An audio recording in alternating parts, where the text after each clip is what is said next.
రాష్ట్రంలో కొత్తగా ఏర్పడిన ప్రభుత్వం మాటల కంటే చేతలకే ప్రాధాన్యం ఇస్తుందని, రానున్న రోజుల్లో ఈ మార్పు ప్రజలు చూస్తారని రాష్ట్ర గవర్నర్ డాక్టర్ తమిళిసై సౌందరరాజన్ స్పష్టం చేశారు.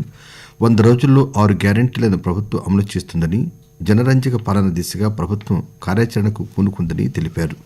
ప్రజాస్వామ్య హక్కుల పరిరక్షణకు ప్రభుత్వం కట్టుబడి ఉందని, పాలకులు ప్రజాసేవకులే కానీ పెత్తందారులు కాదని గవర్నర్ స్పష్టం చేశారు.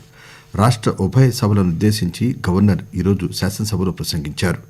3వ శాసనసభ ఏర్పడ్డాక గవర్నర్ సభ్యులను ఉద్దేశించి ప్రసంగించడం ఇదే మొదటిసారి.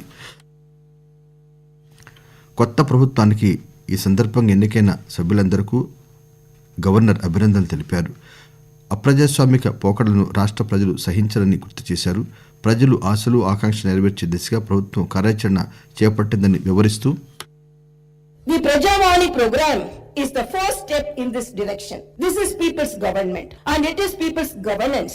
People can express their problems and get their grievances redressed by the government at any time.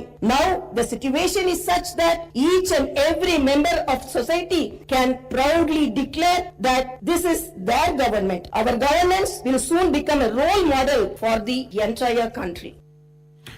3 కోట్ల మేటి ప్రజలు అంటూ ప్రజాకవి కాళోజీ రాసిన కవితతో తన ప్రసంగం ప్రారంభించిన గవర్నర్, కొత్త ప్రభుత్వం ప్రజలందరికీ సమాన అవకాశాలు కల్పిస్తుందని అన్నారు.